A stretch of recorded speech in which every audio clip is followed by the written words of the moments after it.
Alright, coming to the stage is your first comedian of the evening. Ladies and gentlemen, please put your hands together for Tuck Tucker.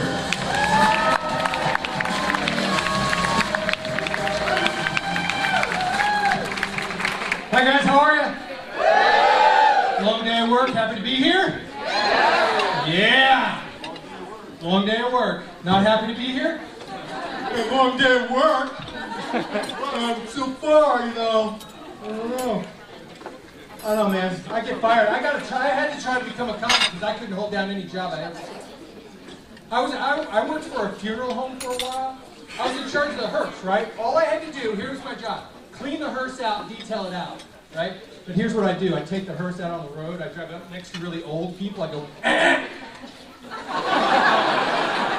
You will get fired quick! They don't frown upon that, sir.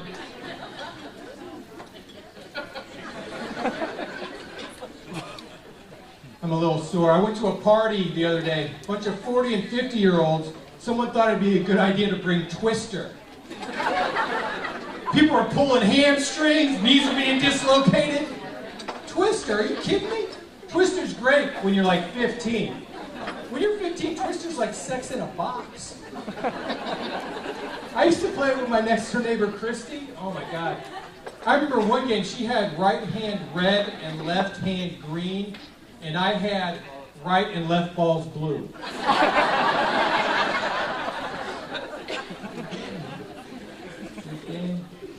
Getting out of shape sucks, getting a little bit older. Teeth are starting to fall out of my head. That's fun. I got a cracked tooth. I'm making $20 tonight. I don't have the money to get that fixed. You know? My dentist is like, well, Tuck, you don't need to use the most expensive material. We don't have to put gold or silver in there. I'm like, well, what do you got in a nice mahogany? Can you throw a Scrabble tile in there? Give me a Z. Those are worth 10. My dentist is an asshole, too. You leave his office, he's got a bowl of Tootsie Rolls. That's how I got in this mess. That's like getting your tires changed, and as you leave, the mechanic goes, hey, there's a bowl of glass and nails out there. Grab some of those and throw them around your tire before you leave. I'll tell you how out of shape I was getting. I was yawning and pulling muscles. You ever done that? I'm watching TV going, oh, Jesus!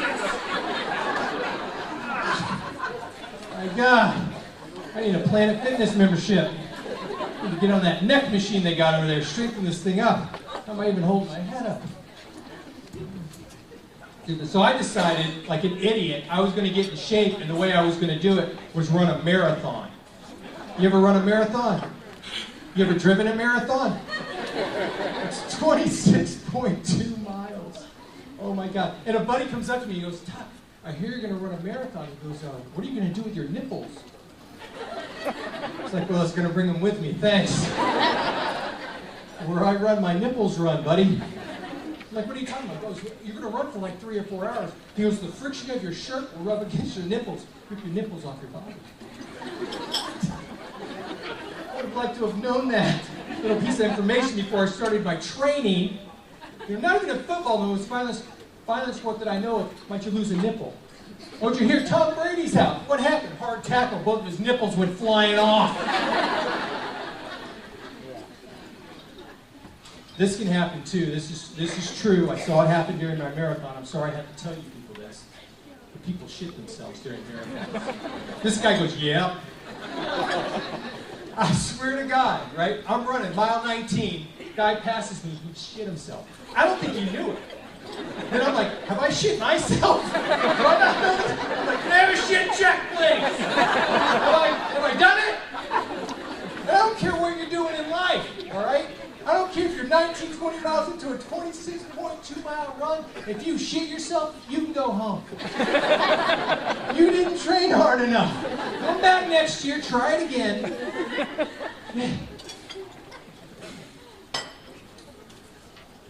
Getting older. I'm getting more scared to fly too as I'm getting older. Anybody else with me on that? Man, I don't like. Here's what I saw the last time I flew, right? I got on my plane, I sit down, I look out that little window, there's a mechanic underneath the wing of my plane doing this.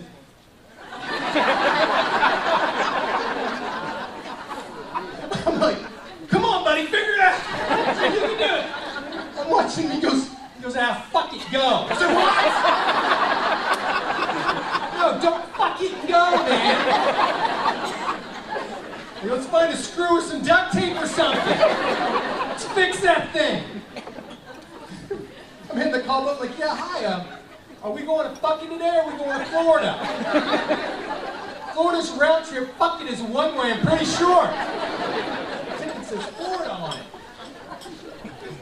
They tell you this too, in case of emergency water landing, your seat cushion to use the flotation device. Oh great, thanks. Aren't we flying over Iowa today? What do you got in case of emergency cornfield landing there, Skippy? I got a question. Can my seat cushion be used in the toilet? Because if this thing goes down, I'm shitting myself. An emergency toilet seat. You guys are good. I'm glad they set you up front. Last year I did a comedy show for Skydive New England, right? So I got to jump out of one of their planes and they let me tell jokes to them.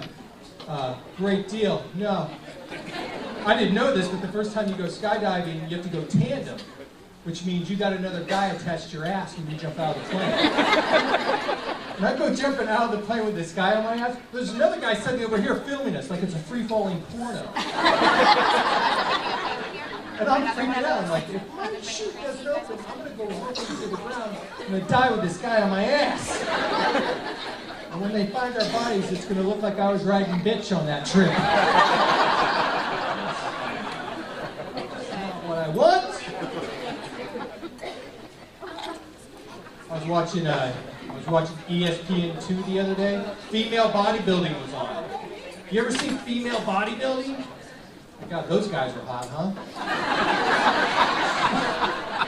They interviewed me before and they're like, tell us a little bit about yourself. My name's Kathy. I like to raise my 4 kids in Stratford. They're in bikinis and high heels and they march them out on stage like, and she's lovely. That V shape in her neck really accentuates her Adam's apple.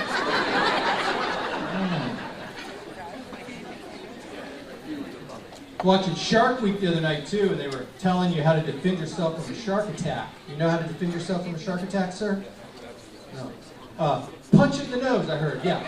Punch the shark in the nose. Great idea. A couple things wrong with that. First, sharks don't have noses.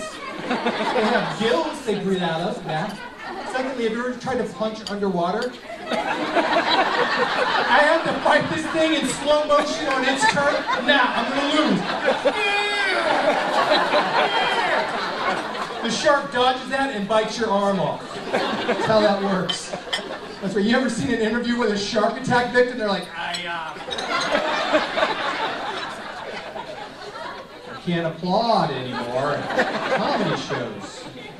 Sucks.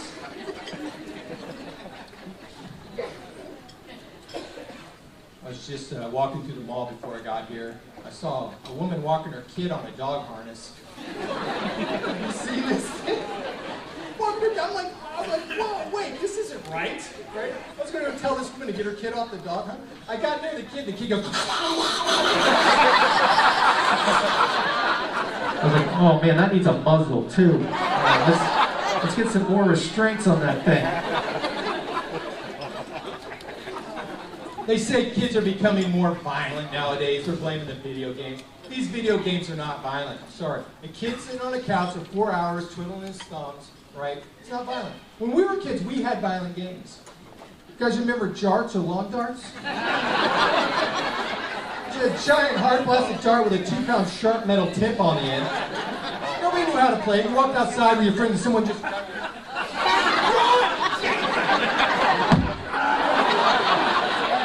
Good one, your point. Guys, thank you very much. You ready for a great night?